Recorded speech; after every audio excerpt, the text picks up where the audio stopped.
I want to go ahead and get started. I want to welcome you all to the League of Women Voters' first luncheon of 2020. I'm Lori Thiel.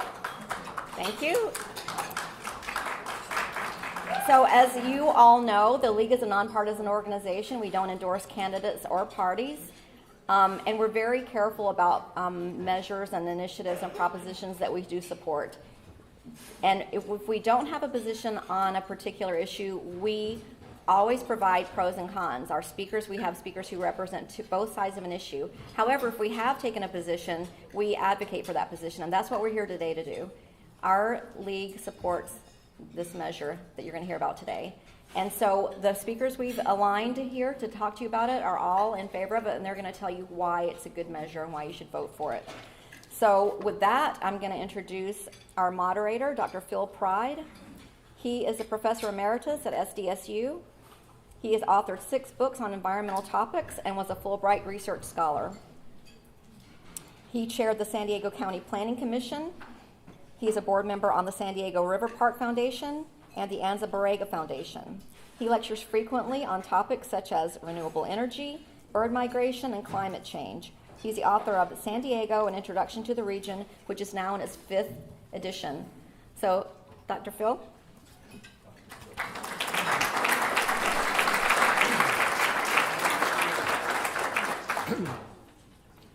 I have to raise this a bit. Thank you very much. It's a real great pleasure to be here.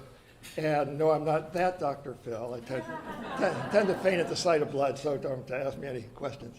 And I would like to start off, first of all, thanking C3 and the League of Women Voters for sponsoring this, and also even more so for having endorsed Measure A on our behalf. We really appreciate your help.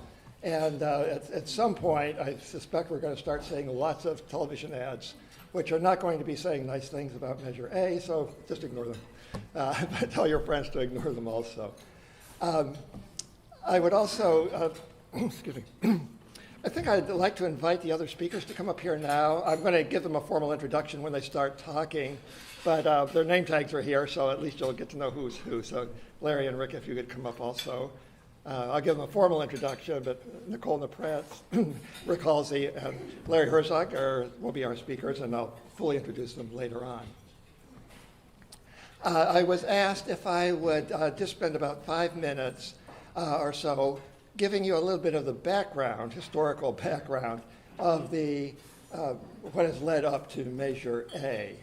And by pure coincidence, I have been intimately involved with this for 40 years.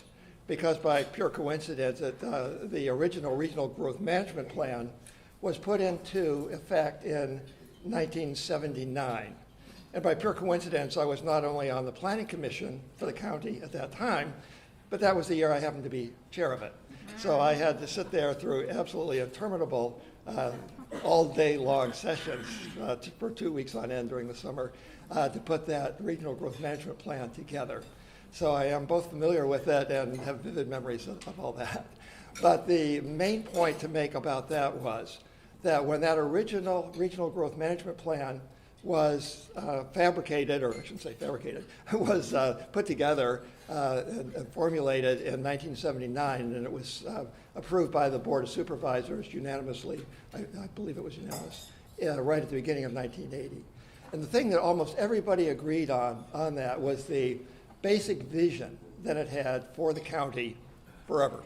And that was the basic principle of encouraging future growth to occur primarily in the areas where there was already growth, that is more to the coast, and trying to keep the backcountry looking rural as it did then.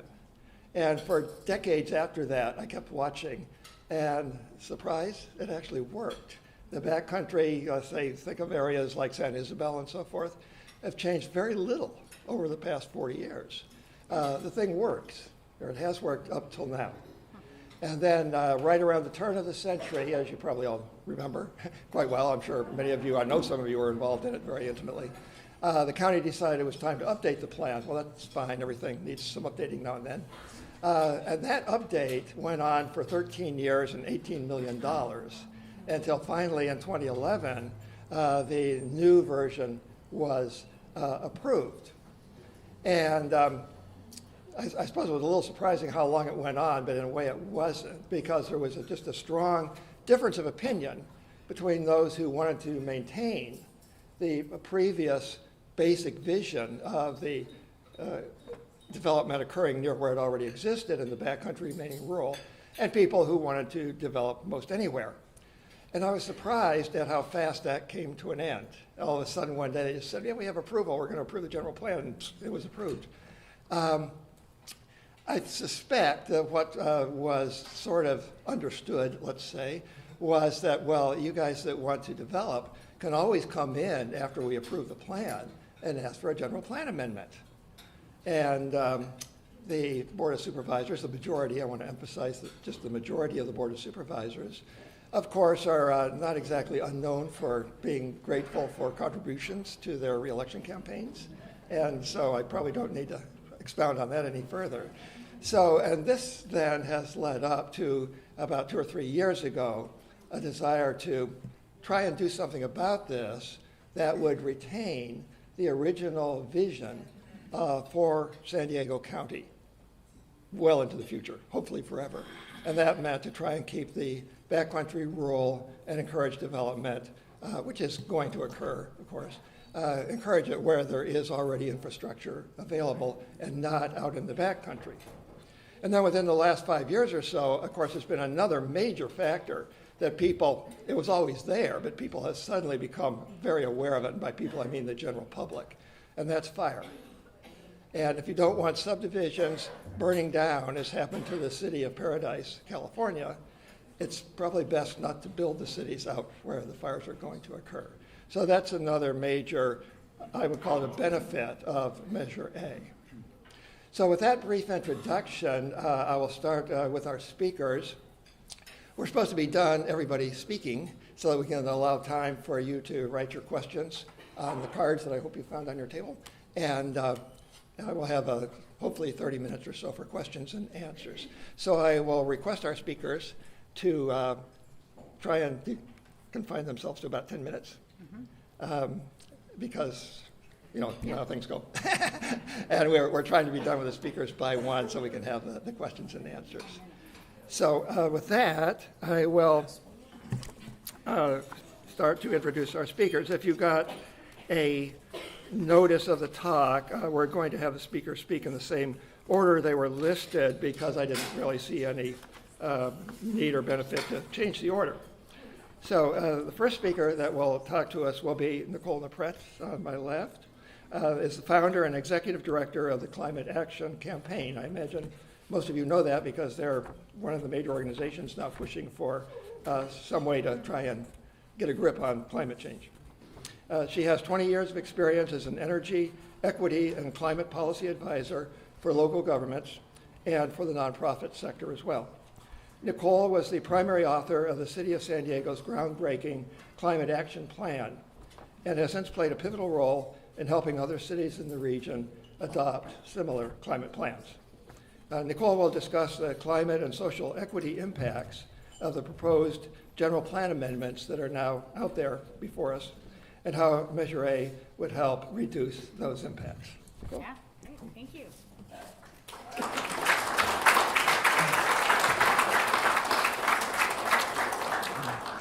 Good afternoon, everybody. It's an honor to be here. I wanted to start out by saying that actually the League has been an incredible partner with our organization, Climate Action Campaign, because I've been here a few times, initially talking about the city's climate action plan and what was actually in it and what we could expect and why we needed the community to kind of come together and tell, at that time, our new Republican mayor why he needed to move forward with our ambitious plan. And then more recently, one of my team members came and spoke to you about one of the hallmarks of the climate plan, which was community choice energy, which was allowing for there finally to be a choice, an alternative to San Diego Gas and Electric.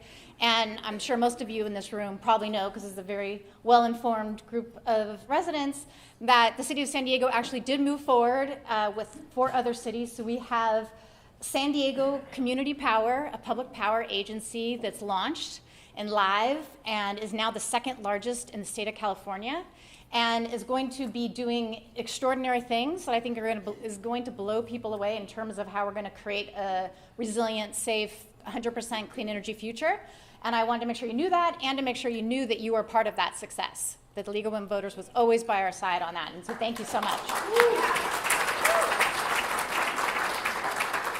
So now we get to the tough part of the climate plan, which we always knew. Cleaning the grid is hard, but it's not nearly as hard as what we're tackling now, which is land use and transportation. But the reality is, land use and transportation is the single largest driver of climate emissions in our region. And not just in our region, in our state, in our nation. I don't know about globally, but I mean, I think we all understand here that transportation is a significant concern for those who are committed to tackling the climate crisis. So I just kind of asked for one slide. We're minimizing slides in these presentations.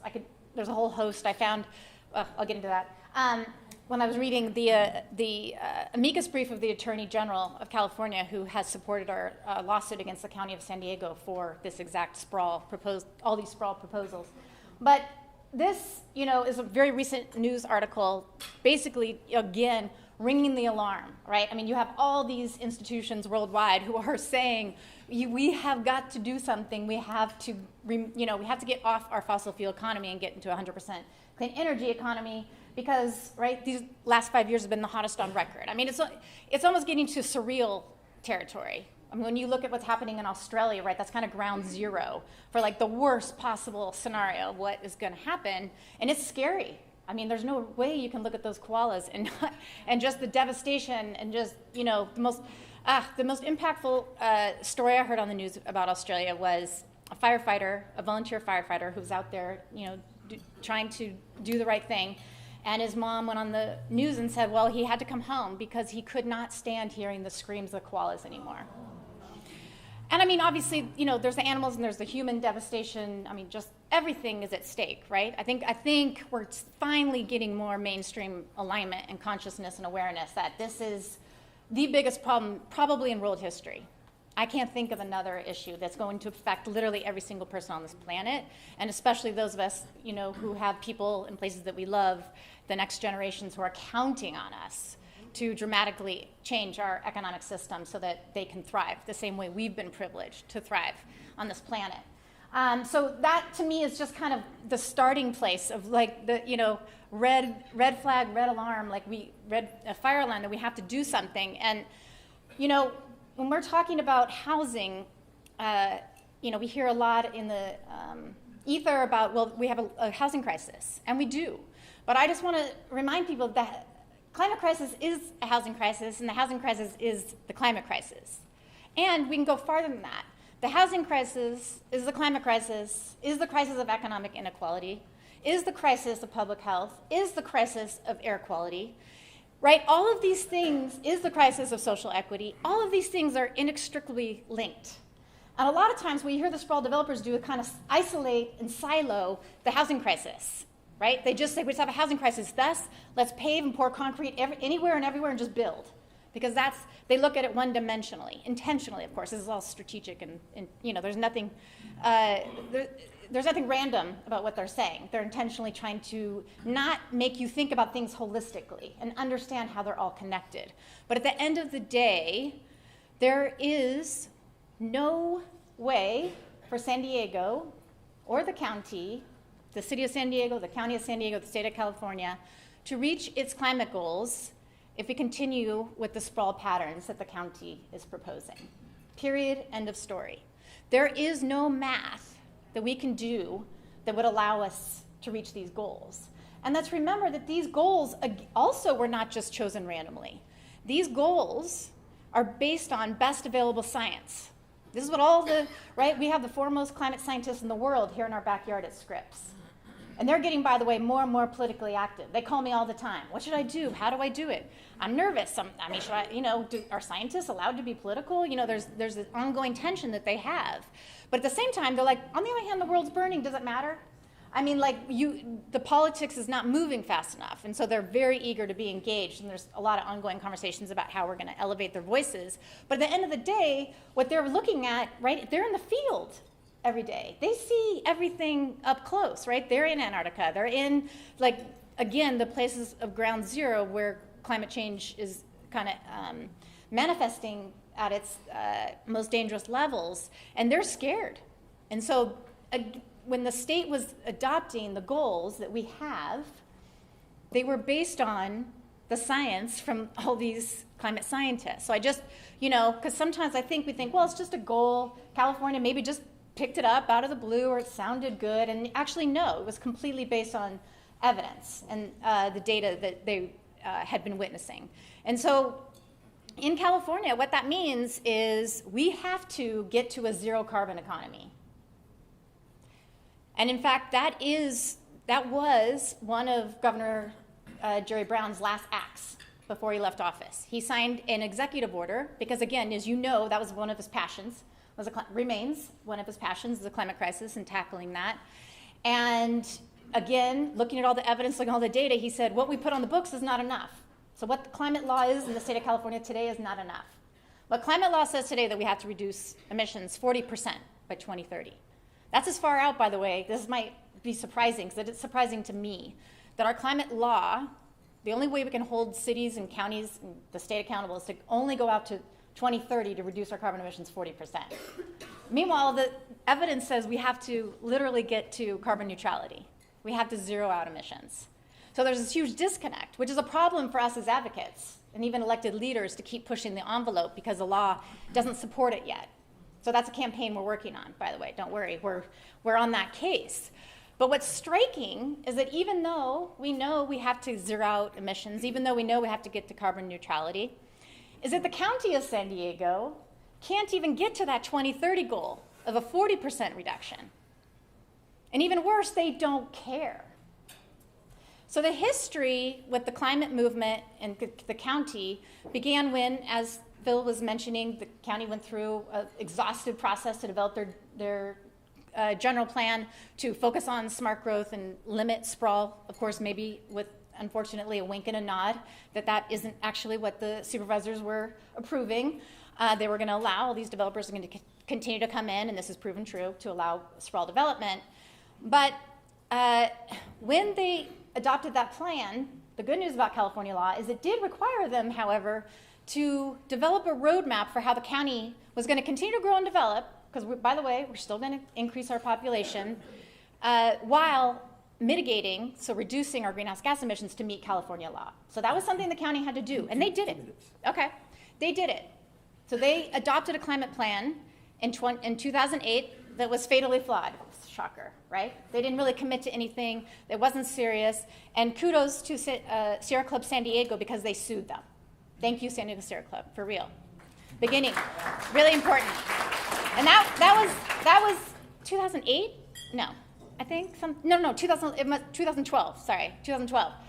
So by the way, Sierra Club San Diego, whatever. Sierra Club San Diego, whatever.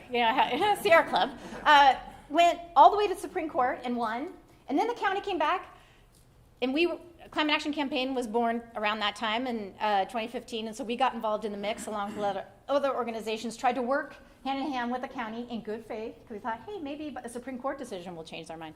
No, they designed another climate plan that was fatally flawed, and again, this is exactly where they began to say sprawl was okay, because they were just going to allow offsets. Right? They're going to say we can build anywhere and everywhere as long as we just purchase credits on the open market anywhere in the world.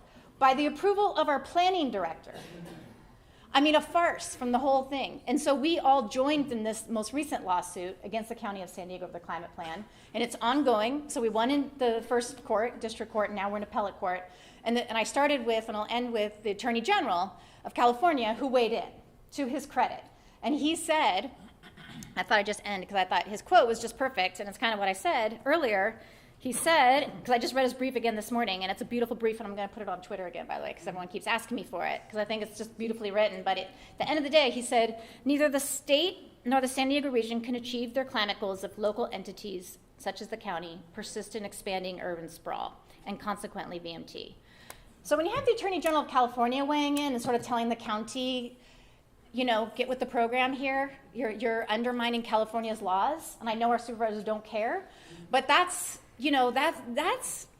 like mimicking what's happening at the national level, right? This kind of blatant disregard for the law. It's kind of stunning and very concerning. So this is why we are part of this movement. We are absolutely in favor of Measure A. My organization, too, is no on B, because if we don't work on this together, just like we do with community choice, I am asking all of you to join us in this fight, because it's tough. There's a lot of deep pockets, as you can imagine, at the table here. And so we're kind of, we're just kind of winging it and grassroots or effort. But at the end of the day, it's going to take all of us to do the right thing and keep that focus on the climate crisis. And the climate crisis is the housing crisis. And thank you so much.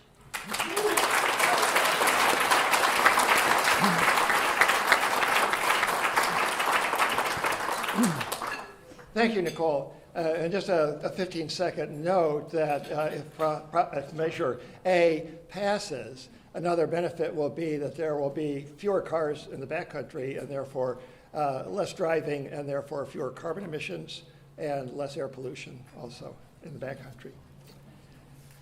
On to our second speaker, who will be Richard Halsey. Rick is a writer, photographer, and the director of the California Chaparral Institute, a nonprofit research and educational organization dedicated to the preservation of California's native chaparral system, helping communities to adapt to the fire-prone environment in which they live, and supporting the creative spirit as inspired by nature. The second edition of his book, Fire, Chaparral, and Survival in Southern California, was awarded the 2008 Best Nonfiction Local Interest Book by the San Diego Book Awards Association. Rick will present to us the wildfire and habitat conservation issues that Measure A would address. Rick, thank you.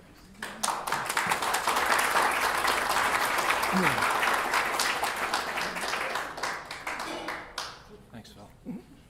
Yep. Good morning. I don't usually hang out with adults very much because they seem to be so problematic, but I want you to know how honored I am to be here, because you really are representing the best part of America, and I don't want you to take yourselves for granted. I know you do a lot of work, and you get home, and you get tired, but honestly, celebrate yourself, because there's not a lot of you out there anymore that actually understand facts and use those to make decisions instead of your opinion. So I really would like to just give you an accolade for that. So thank you. It's really an honor to be here. So there's three things that speak to me when I think about this Proposition A. And the first one has to do with Governor Newsom. If you think he's going to help us create sustainable communities, his response to that question recently about he doesn't want to interfere in our pioneer spirit should give you all you need to know. So there's not going to be any help there. CAL FIRE, which you would think would be promoting the idea that we don't want to build places where we put people in harm's way, they're not interested. Chief Pimlott, the previous chief of CAL FIRE, actually did say that we should stop doing that. Unfortunately, he did it after he retired. I wish he'd said it while he was working. Would have had more impact. And a manifestation of that approach that CAL FIRE has was spoken by the county fire chief recently when he testified to the Board of Supervisors, basically saying the Otay Mesa development, which we're filing a suit against along with some other groups to stop, he'll be able to take care of them in terms of fire safety. And this is a statement that I don't understand, because a lot of the fire officials have gone through the Cedar Fire. How many of you were here when that happened? The Witch Creek Fire, where you have embers traveling a mile and a half from the fire front, igniting homes. In fact, the same thing happened during the Tubbs Fire in Santa Rosa. When it hit Fountain Grove, the development that everybody had criticized about being a hazardous fire situation and not to build it, they built it anyway. And actually the Planning Commission up there condemned the city for actually violating their own rules in a report a couple years later. Anyway, that entire community was destroyed. People died. The first building that actually ignited was the fire station. Oh my God. So when somebody with that fire experience makes a statement like that, it really makes me ill. So you're not going to get any help there. And the Board of Supervisors, forget it. When I started the Chaparral Institute with my dog and I was a science person, And I felt if I would just learn the science about fire, I'd present it to the Board of Supervisors, and they'd say, well, gee, thanks, Rick. This is great. We're going to incorporate that in public policy. And, well, it didn't happen that way. And their response to fire was just to eliminate nature. They were going to clear 300 square miles of backcountry of San Diego. I didn't know what to do, and somebody said, why don't you sue them? And I said, well, the dog doesn't want to do this. So we incorporated and became a nonprofit, and then I sued them. And we kicked their posteriors, and they lost. So that whole project was nixed. Unfortunately, California is now doing that same project on steroids with their vegetation treatment program, which is why I didn't shave this morning to get here, because I was on the phone with the attorney trying to figure out how we can file before the 30th, because most of the environmental groups that were on our trajectory to help, they're not interested too much in fire because it's a scary thing to go up against the badges, you know? But that's what we've got to do. So the issue here really for me and for communities at risk is the fire issue. You cannot stop these fires. When they talk about evacuating the Otay Mesa area or the Harmony Grove thing, JP, where are you? Didn't you just win this lawsuit? Yeah. Yeah, I mean, didn't they come out with a decision to throw the EIR out? I mean, that's phenomenal. Thank you. I don't know what else to say. If you think you're going to evacuate people out of a one-way, not a one-way street, but a one-access road, when everyone's freaking out in stages, I guess they're going to call them, wait for your time, and it'll happen. That's what they did in Paradise. They were going to evacuate in stages. In fact, they made the roads smaller to create a sort of community ambiance in the center. Eventually, that resulted in 82 people dying. Every single fire in this state that's been devastating, every single one of them, none of them had to do with forests, which is all you hear about. And every one of them was wind-driven, and every one of them skipped over, jumped around, or flew over every fuel break anybody put in.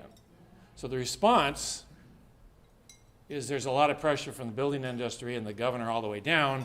We don't want to mess with the communities and building. We're just going to take out nature, and that'll solve the problem.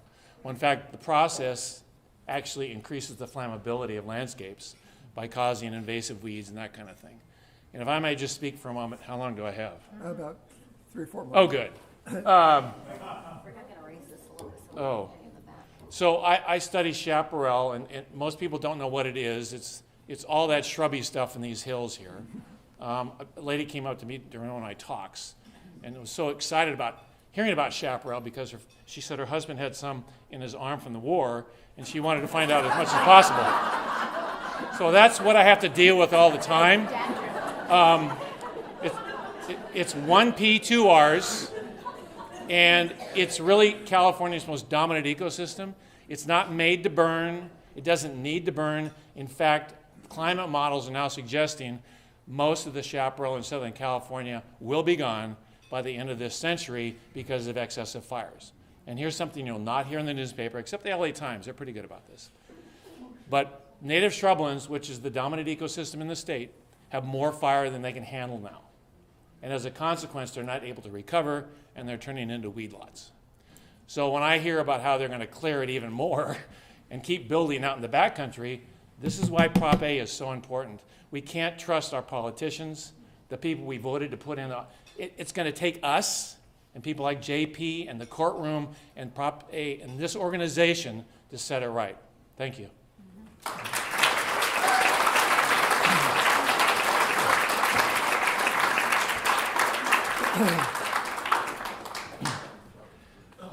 Yeah, I can't help but just mention very briefly that one reason I'm particularly interested in fire was that in the year 2003, the Cedar Fire, I was responsible for one of the largest and best private nature reserves in the county, the Silverwood Wildlife Sanctuary, which completely burned to the ground. And I went around and saw the 3 previous residents, all of whom were able to get out, look at a pile of ashes that used to be everything they owned. So I'm very concerned about the fire problem. All right, onward. Our last speaker this morning will be Lawrence Herzog. Is a writer and professor emeritus of city planning in the School of Public Affairs at SDSU. He is currently a visiting scholar in the Urban Studies and Planning Department at UCSD. He has written or edited 11 books on urban planning, design, and global cross-border development. He has also written more than 50 op-ed essays in print and for print and digital media sources. Larry will address urban sprawl within the larger context of smart growth and sustainable planning, and the ways in which this has altered urban regional policy in metropolitan areas across the U.S., including San Diego. Larry.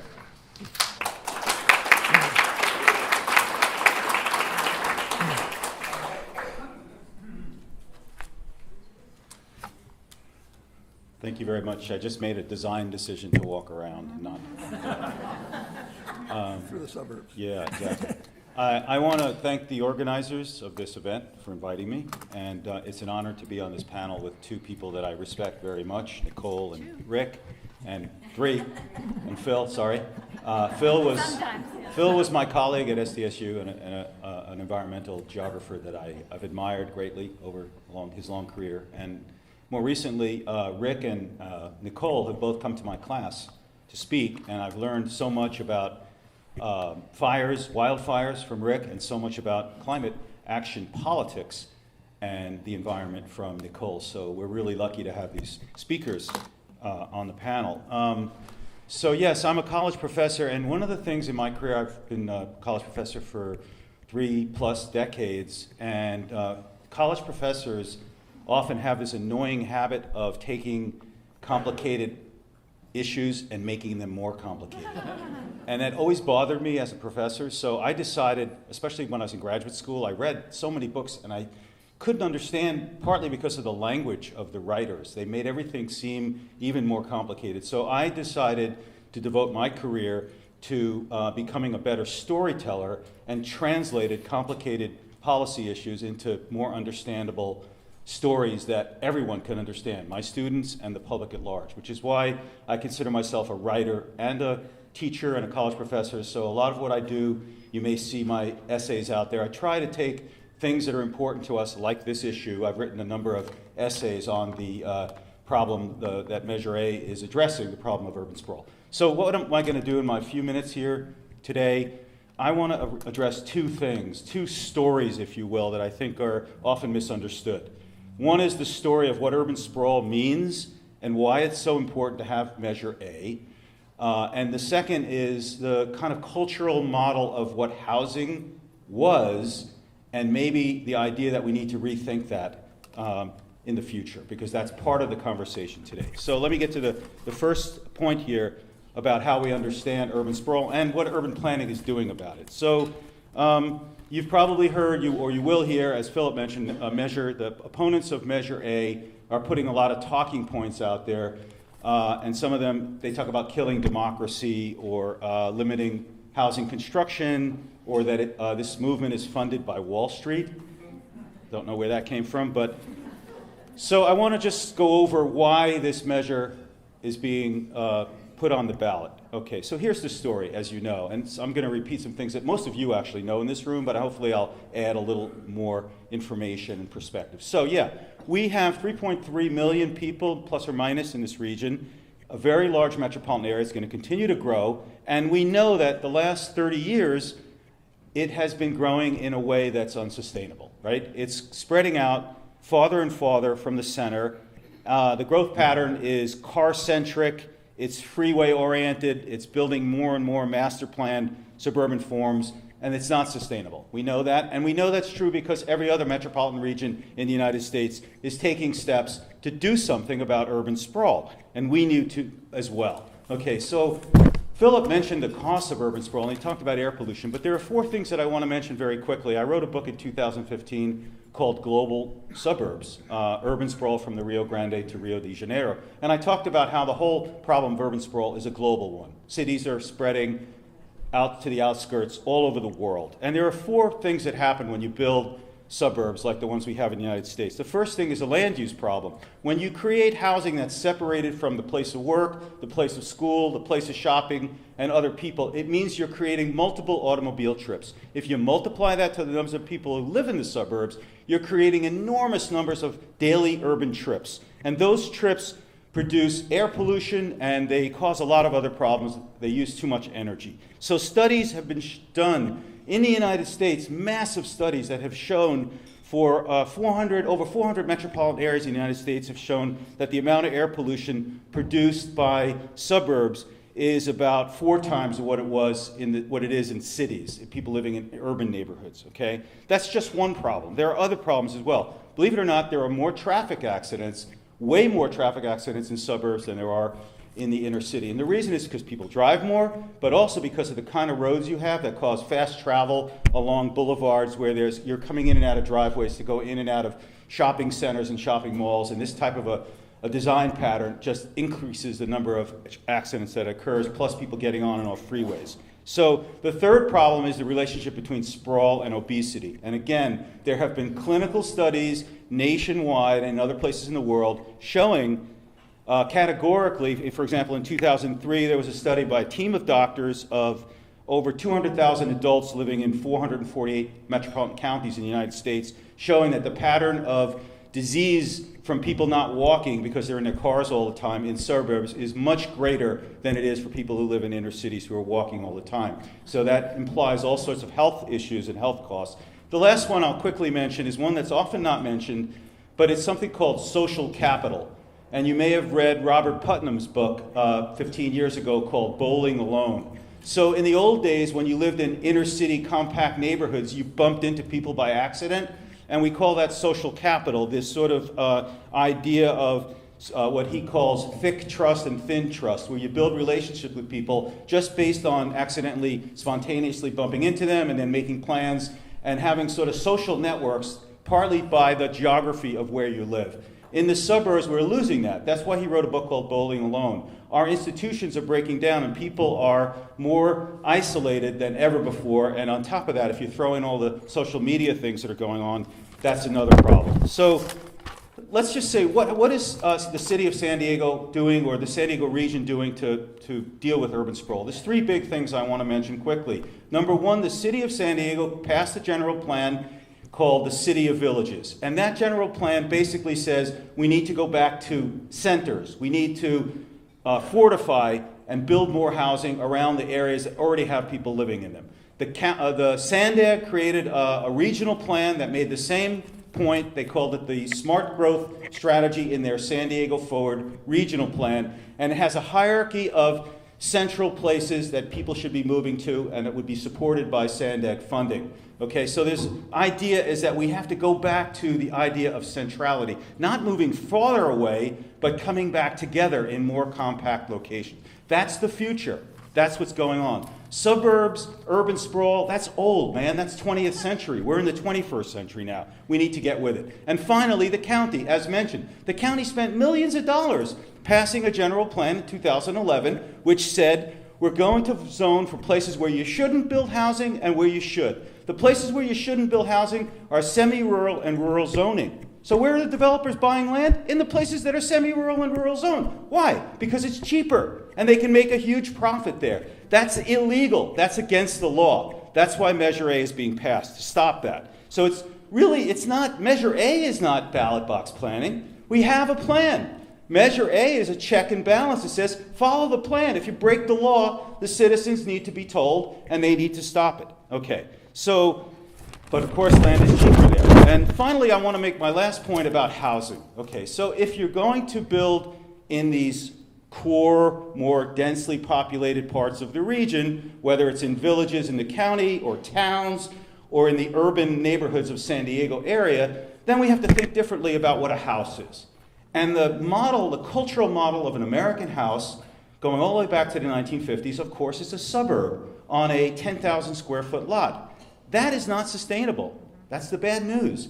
We can't all live in those kinds of houses. And we may have to give up something. Those of us that have houses like that might have to consider putting a granny flat or something else there. And in the future, we're going to have to build higher density housing. But it's very possible. It's being done all over the United States, in Portland, in Seattle. Beautiful, higher density, very private, very nice apartment complexes, condo complexes, single family homes. It's possible to do. It's being done all over the world. We're the only country in the world, really, that has this out-fashioned old model of suburban housing as a single lot on a large piece of land. It's just not sustainable. So we really have to think about, is that really the right way to go? And I'm sorry to tell you that in my 2015 book, as I tracked the story around the world, it was amazing to me that so many other places are building American-style suburbs. I was telling some people during lunch that there's a suburb outside of Beijing called Orange County. I'm not kidding.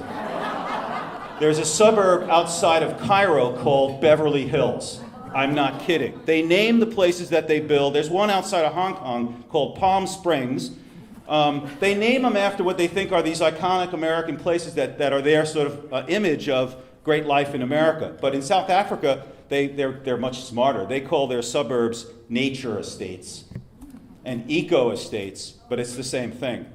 And in Brazil, they call them closed condominiums. In Argentina, they call them private neighborhoods, and so on and so forth. It's a phenomenon that's going around everywhere in the world. So Measure A really challenges us to rethink our model of how we can live in the future, given what's going on in our climate and given the changes that have to occur for our lives to be sustainable in the future. So I want to end by citing an interesting book that came out a few years ago by David Corsten called Change the Story, Change the Future. So we have to change the story and change the future. He argues that the old story in American culture is what he called sacred money and markets. And in that story, time is money, money is wealth, material consumption is the path to happiness, and it's sorry, but along the way, you might have to sacrifice the environment because it's a regrettable cost of the American dream.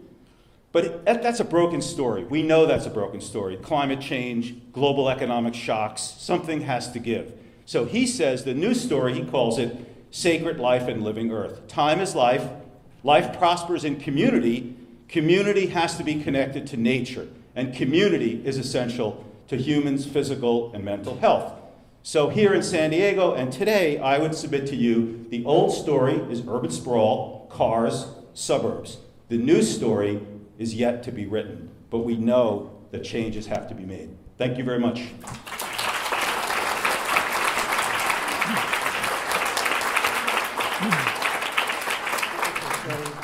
With just a couple other thoughts about fire, because A, it's important, but B, a lot of people may not recall certain things that I think are extremely important.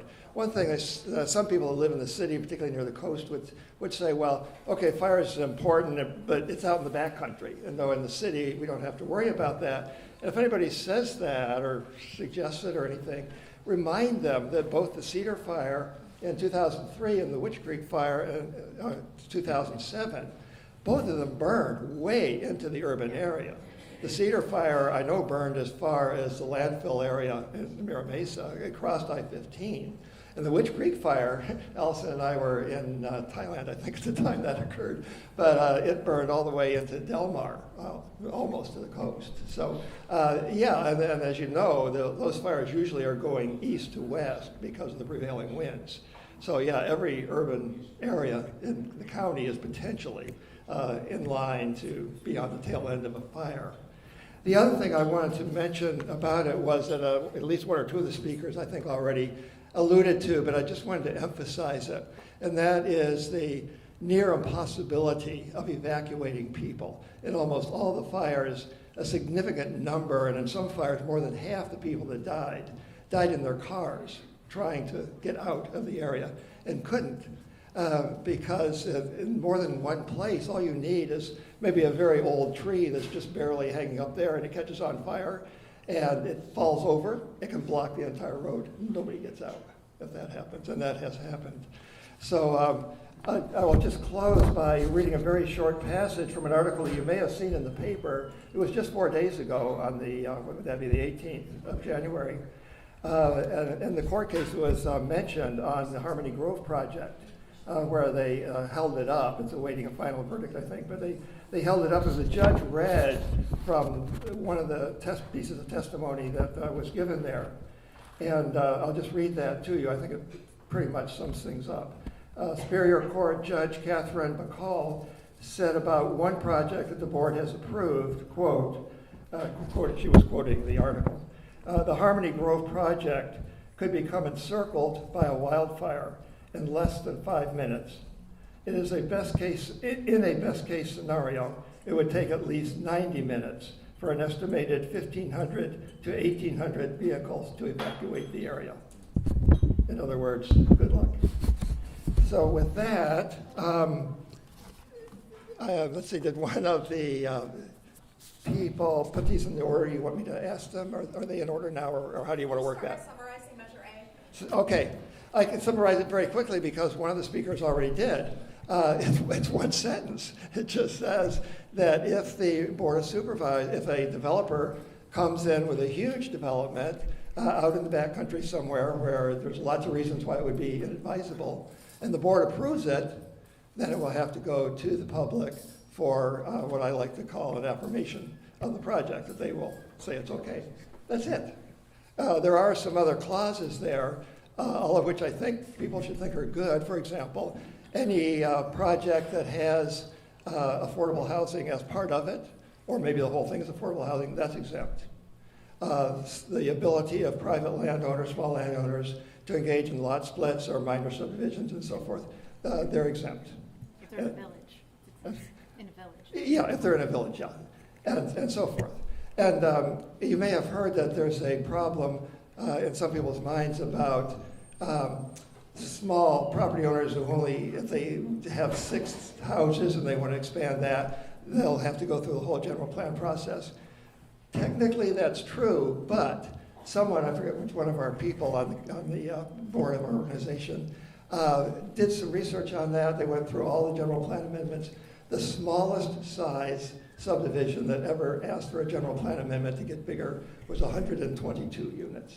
It simply isn't economically feasible for anybody with 6, 10, 12 units to go through the entire expense and delays and waits of trying to go through a general plan process. They won't make any money if they try and do that. So that's very misleading if they're saying that, yeah, everybody that wants to expand their small units will have to do that. That's really basically it. Were there any other questions in here that related to that? I mean, something specific? The next one's? They were on the cards. Yeah, okay, well, they're not all both about the basic thing. Okay, I'll just go in the order they gave me the cards then. And I may ask some of the others to comment as well. What would be the result of both A and B being approved by the electorate?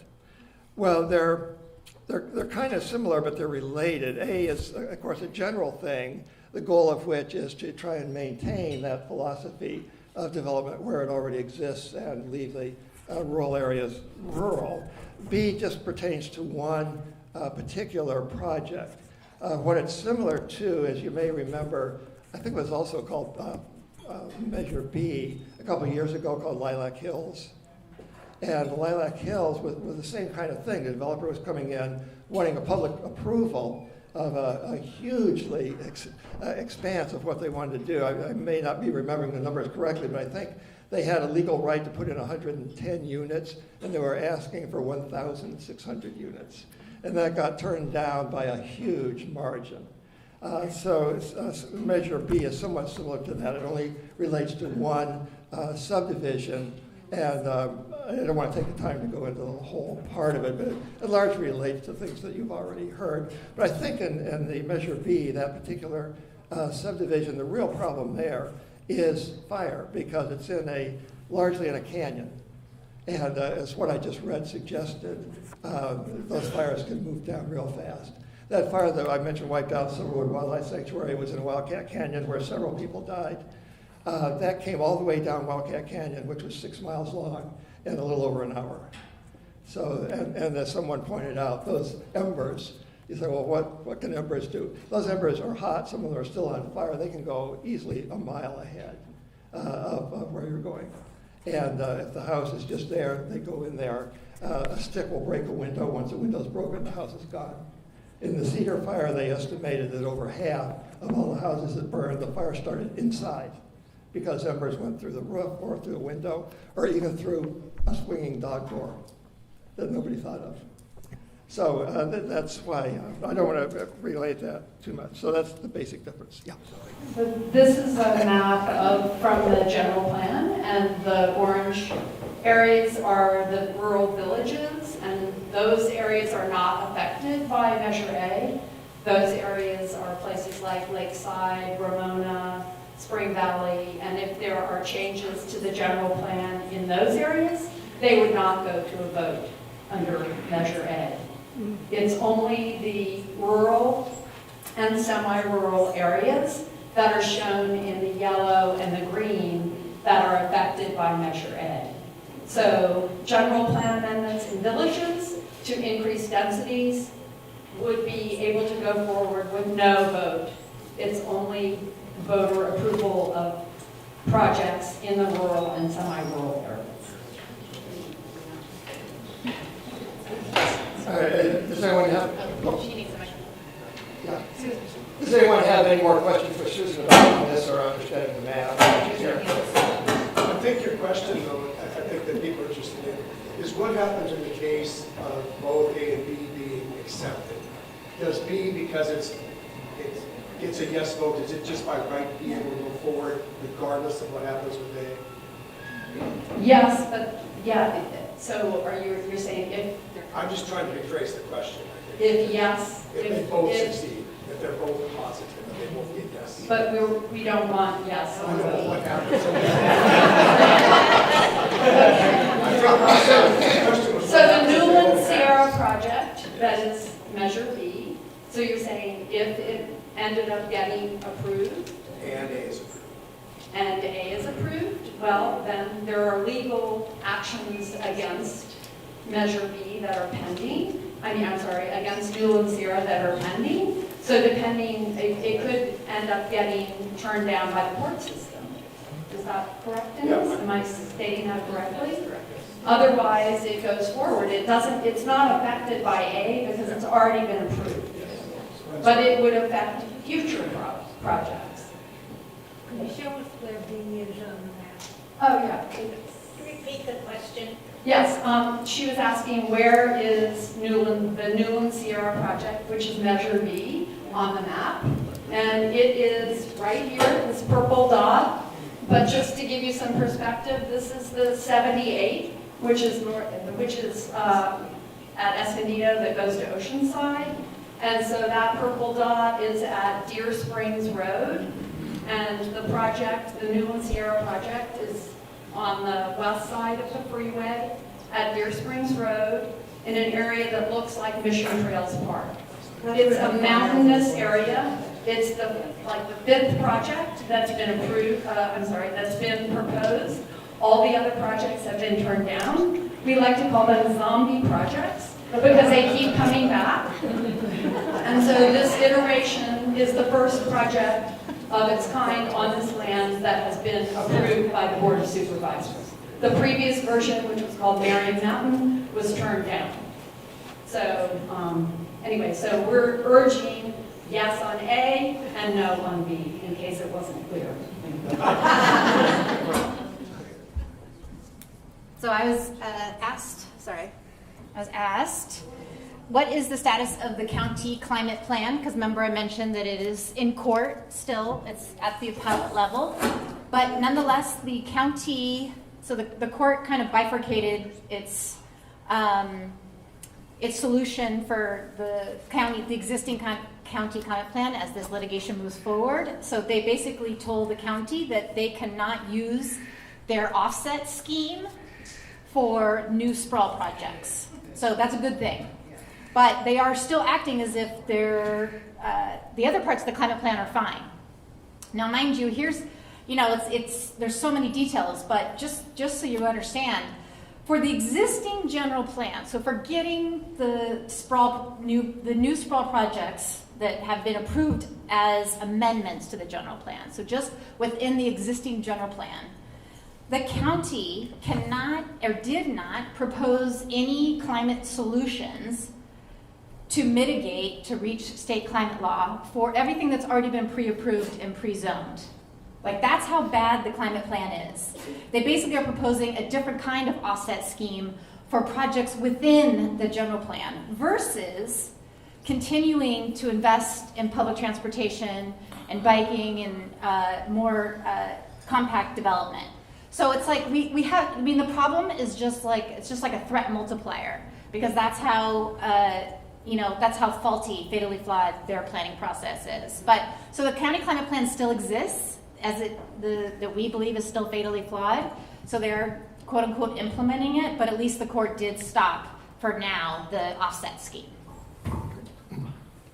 I have a question here. I think it's a good one, and maybe needs just a bit of elaboration. It says, when stopping sprawl, what do you say to people who don't want giant high-rises in their neighborhood? And the thing to keep in mind, and I probably should emphasize it more, we're talking about the county general plan. We're not talking about anything that will affect any of the 18 cities. So if you live in San Diego or Del Mar or any of the cities, Measure A has nothing to do with them. That was your question. Can I add something? I haven't. Oh, okay, everybody wants to speak to it. But let me just finish what I was going to say. This is just a county general plan. So it only affects areas that are now at least what it used to be rural areas, and are still kind of rural, like Ramona is even still a little rural, and Alpine and so forth. They all have their own community plans from the county. And those community plans are not going to allow a 20-story building to be put in Alpine. So the thing to do is just read the community plan. If you live in one of those communities, read that community plan carefully, and you can at least get a feel for what is allowed or isn't allowed. I guess the reason why I asked the question is, as everybody's pointed out, there is growth pressure. Yes. And if you can't put it in area B, then you're going to encourage more growth. That's a good question. Larry. So first of all, high-rise is a very valued, stand up. High-rise is one of those value-laden terms I was talking about before that's often misused. So what is a high-rise building? So first of all, in most of first of all, there's not going to be any high-rises, as Philip mentioned, in the county. In the villages, the most you would probably get in the villages would be medium-rise. 60 feet would be the absolute top, but that's like 5 stories. So 5-story buildings, and they would be very carefully located in places where they wouldn't be interfering with existing life. So they're not going to be like people who live in rural places on the edges of these villages. They're not going to suddenly have mid-rise buildings right in front of them, nothing like that. So I think it's a misnomer to talk about high-rises in the county anyway. We're talking about medium-rise, 5 stories. Okay, just as an example, if you look down in Linda Vista, where there's a trolley station, the Linda Vista Marina trolley station, they built a 5-story residential complex next to a commercial area that I think works pretty well, because if you come off the trolley at night, it's a lot safer that there are people living right there and that then there's commercial activities.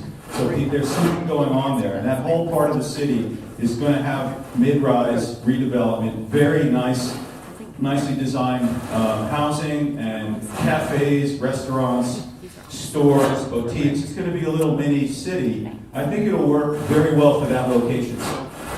The design solutions, I don't know what's going on. But probably Republican strategy. No on SOS people. They're hacking us as we speak. Russians are hacking us as we speak.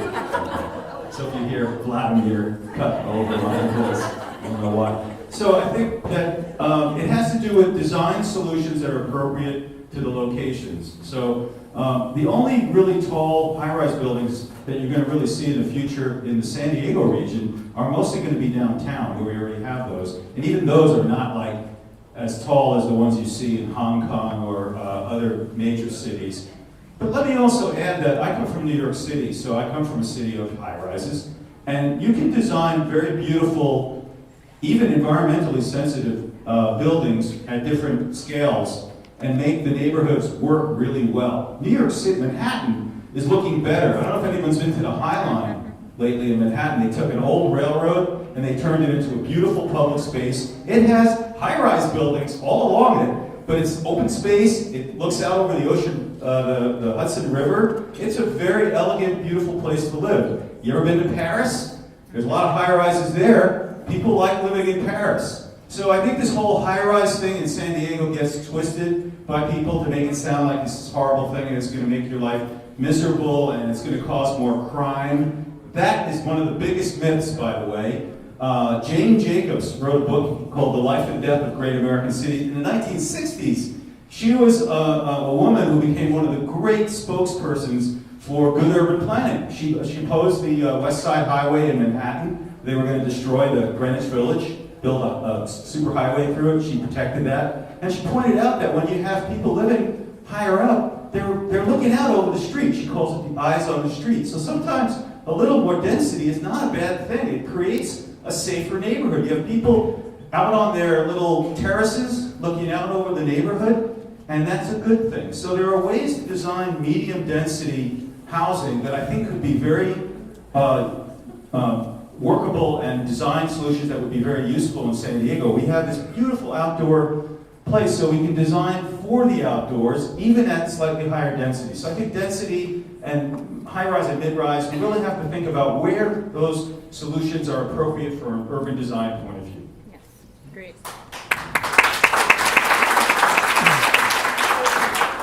I just want to add something specific to the question about that I think was part of the question, which is where, we need housing and, where are we going to grow? Okay. So the county general plan, and it's on our flyer, the county general plan allows 60,000 units to be built right now. 60% of those units would be in the villages, in places like Spring Valley and Lakeside and Ramona and Fallbrook and Valley Center. So I want to dispel any notion that we are saying that the unincorporated area can't grow or can't provide housing unless we do sprawl development. It's patently untrue. The other thing I want to mention is that the county as a whole, the 18 cities and the county, have about 400,000 units of housing capacity that are in the current general plans.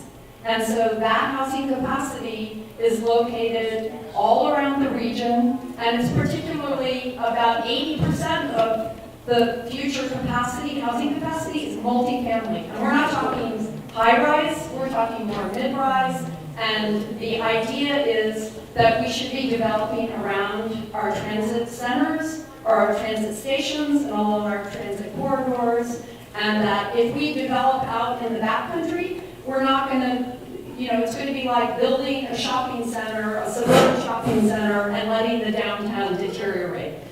We need to adopt Measure A so that we can drive housing and development into our urban areas. Thank you. Do you want to point out where the transportation So this is a part of the Smart Road concept map that Sandag prepared, starting in 2006. The most recent update is 2016. And so it shows where all the transit corridors are in the region, and then where these circles are smart growth areas. And they all have different densities associated with them. So a community center has like 20 dwelling units per acre. Downtown, 75 or more dwelling units per acre.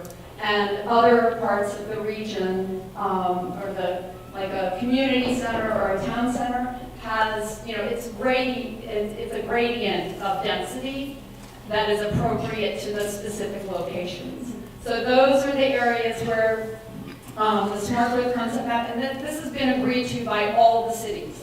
So this reflects the current general plans of all the cities. It's not some fantasy that Sandag came up with. It was done in collaboration with the cities. These are the places we should develop near transit. Thank you all. I have three questions here, specifically seem to be designed for Rick. So I will let him take them and see which ones he wants to answer. One wants to know if you're familiar with the Otay Mesa development, and if so, what you can say about that. Sure. What's wrong with the Otay Mesa development? It's a fire trap. I mean, that's what I'm concerned with. So, who asked that question? Yeah, do you have anything else you want to ask? Yeah, basically. All right. Second thing is, speak about the Board of Supervisors and the U.S. Forest Service destroying large swaths of chaparral and native plants in the name of fire safety. So, a lot of this destruction that's happening in habitat under the guise of fire protection, it's an Orwellian sort of approach to things. And let me explain this. Homes ignite for one reason alone. They're flammable. Yeah, I was like tomato wood. And they do not ignite by walls of flame. They do not ignite by exploding. You hear all sorts of hyperbole. I learn every time there's a fire in the newspaper that fires are really hot. And they make such dramatic pronouncements, and it's not helpful for the public education situation. So there have always been large fires. There was a fire in 1889 that was bigger than the Cedar Fire. The only thing is people don't know much about it because there weren't a lot of people around. So these large fires have been part of the California landscape for thousands and millions of years. So that's not any change there. They've been more frequent because why? There's more humans, and climate change is causing the landscape to be more flammable. So what do? Well, we stop putting people in harm's way now, and for those of us who live in dangerous communities, we can retrofit them and make them fire safe. The technology's there. Ember-resistant vents to keep the embers from getting in the attics. Exterior fire sprinklers. And people always, they go immediately to the negative and they say, well, there's no pressure in the water and it's not going to work. It's got to be off the grid. And most of the homes that were saved in the Malibu community out there after the Woolsey fire had exterior sprinklers. The Australians do it, the Canadians do it. I don't understand why we don't do it. It's just because of the paradigm that we look at fires. We have to stop thinking about trying to stop fires. We have to start thinking about saving lives and property. Two different questions, radical different solutions. So that's really the issue with that. But you see, that old thing about if you got a hammer, everything looks like a nail. I mean, wildland fire agencies, they fight fires, and that means they destroy what they think is fuel. It actually happens to be habitat that's really quite beautiful and supports a lot of life. It's not fuel. It's an important part of our lifestyle here. And it has intrinsic value. So we have to turn the equation around. Want to talk about the fire map? Oh, the fire map? There's a lot of fire, huh? Yeah. Yeah, the red is the high danger areas, and the orange is the medium danger. Yeah, the whole county is a high fire hazard thing. I was in the room when they made this map, and everybody's sitting there talking about this, that, and other thing. It's the most jerry-rigged piece of information I've ever seen. And communities don't want to hear these things because the insurance rates go up. I've kind of figured out when I can't understand why things are the way they are, it always has to do with money. And so, they're getting better at this, but honestly, there's a lot of pressure to develop. And so that's where it's really coming from. Last question. Please speak about how chaparral is the dominant plant species in California and why it's often blamed for wildfires. Okay, chaparral's an ecosystem, like forest, the ocean, meadow, wetlands. It's not a plant. It's not in your arm from the war, right? It's an entire system. So that's chaparral on these hills. In the chaparral, there's a lot of really cool plants. Anybody name any? Manzanita, ceanothus, buckwheat. There's a lot of beautiful things. And in there are beautiful, wonderful animals like the wren tit. You know what the wren tit sounds like? You've ever heard it? You've heard this. Ready? Have you heard that before? Okay, I want everybody to do this. If you can't whistle, I want you to hum. Okay, ready? Want me to do it one more time? One more time. Okay. No, you're not doing it yet. Okay. 1, 2, 3. Good. You'd probably get a mate and you take care of your territory. I'm not doing this because it's silly, because it is kind of fun. But honest to God, we've got to appreciate the life forms outside of our own selves. That could be the solution to the social capital. Yes, well, yes. So, okay. Next question? Oh, Can I add something to Oh, that? yeah. I just want to say that chaparral and a lot of the natural vegetation that grows out in the wildland urban interface, they call it WUI, where the fires burn the hottest. Whoops. Oops, now you've done it. Don't burn as easily as the artificial plants that are planted by people who live in those master planned suburbs. And then, of course, the houses themselves are a huge source of fuel. So when the fires burn up the sides of the hills, and Rick's the one who taught me this, is one of the other things about suburbs in San Diego County is that they're often built right up to the edges of the cliffs because of the canyons, because the views are really great, but that's a major problem when the fires burn, because when they burn up the canyon, the hottest point is at the top of the hill, and there's a lot of wind, and the fire whoosh. We could do that sound together also. When it gets to the top of the hill, the houses that are right on the edge, they just go off, and that becomes an incredible way in which the fire multiplies and becomes even more powerful. Chaparral would not do that, so the natural landscape is much more, I would say, fire retardant, especially the lemon groves. They were actually considered fire barriers back in the 19th century, if I'm not mistaken. I know Mike Davis has written about that. So it takes a lot hotter fire to cause them to burn. So a lot of the things that grow naturally or that were there before are much safer than the kinds of trees that are planted. Like eucalyptus, for example, is the #1 hottest. I think the nickname is paper bark, so it's very easily flammable. But Rick probably knows more about that than I do. Let me just finish the last part of this question. Why is chaparral so flammable or whatever? When you get 90-mile-an-hour winds, 100-degree weather, 2% humidity, and 10 years of drought, it doesn't really matter. And just a quick note about the whoosh thing. The house is already burned down before the whoosh gets there because of the embers. And we just have to keep repeating that. You know, advertising agencies, you do it 7 times, they finally buy the product. You just got to keep repeating this because it's you get these pictures and they're embedded. And the idea that homes ignite long before or long after the fire front, the Scripps Ranch community, anybody from there? Okay, the fire front hit that thing in the Cedar Fire at about 8 o'clock in the morning. Firefighters were all there fighting. They followed the fire front. At about 3 o'clock in the afternoon, another 400 homes took off. Why was that? There was no fire front. Embers had gotten in the attics and they were just sitting there smoldering, and then they took off. So we understand these things, but we're still fighting fires like we used to 100 years ago. And that's the thing that's got to change. Yeah, as long as we're getting lessons on chaparral, just real quickly, having been in Wildcat Canyon when that fire went down and destroyed our Soarwood Wildlife Sanctuary, there's a very interesting lesson there. You may not be familiar with Wildcat Canyon Road, but you start up in the first mile or so. You'll come to Stelzer County Park. Are you familiar with that? Has anyone ever been there? If you go there, one thing you're going to notice is all the buildings are wooden. Everyone in there. That fire came through there in all its hotness, and not a single one of those buildings burned. Why? Because they were surrounded by oak trees. The oak trees have a dense canopy, and the embers that, as Rick is correctly pointing out, are the main problem. Those embers just followed the 40-mile-an-hour wind right over the top of the oak trees. They never got to the wooden houses. So it's more complicated. And even within chaparral, there are extremely flammable plants and others that have more moisture in the leaves and are not quite as flammable and so forth. So you really have to know what you're doing. I want to give a kudos to the Lakeside Fire Protection District because we had to work with them after Silverwood burned down and I was in charge of rebuilding it. And they were very helpful, and everything they said, I think, has been adopted as how you deal with fires that in an area that's of higher fire danger, how you build your house and so forth. No time to go into that right now, but there are a lot of new regulations. The county, the better fire districts have completely rewritten how they want you to build your house and things you shouldn't have, like in the open areas in the attic and so forth. What should regular citizens do to help pass yes on A?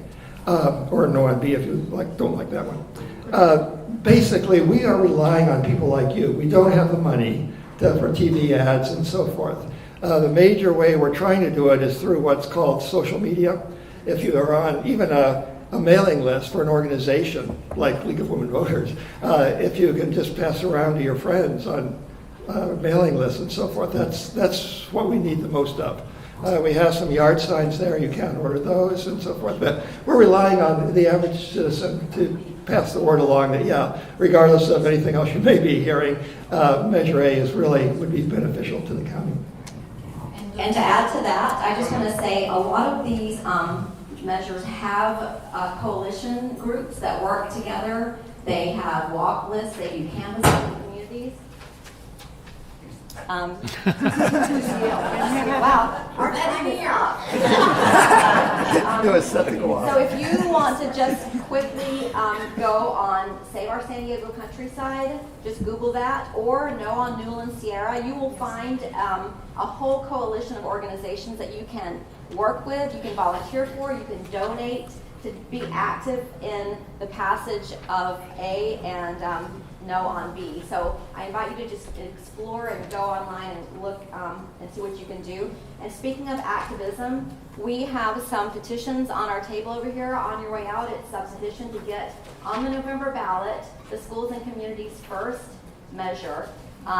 It reclaims about $12 billion in funding from commercial properties that have been benefiting from artificially low tax rates based on Prop 13. So if you've heard about it, it's the split roll. It allows corporations and commercial properties to pay their fair share, because we homeowners right now are paying about 72% for public works and infrastructure. So if you will sign that petition on your way out, that'd be great. If you live in San Diego County, make sure that you are looking at the San Diego County version up there. I'm going to let Susan have a couple of words, and then we're probably going to wrap it up. This is completely off. Hello? Okay. Press the button. Okay. So I just wanted to emphasize that Measure A is pretty underfunded. We will not have TV ads. We will have social media. We will have digital advertising with the Union Tribune and the Voice of San Diego. That costs money. So if any of you are inclined to donate, you can go onto our website. The website information is on that blue purple flyer. And we are also going to be doing, we have a button you can volunteer, and you just click the button and you can put in your information. We're hoping people will, the SAS people are going to be walking precincts for Measure A and against Measure B. And we are also going to be distributing at farmers markets and wherever anyone feels comfortable going, a flyer that says how to vote. Yes on A and no on B. So we appreciate any fund donations or any volunteerism that you would like to direct our way. We would greatly appreciate that.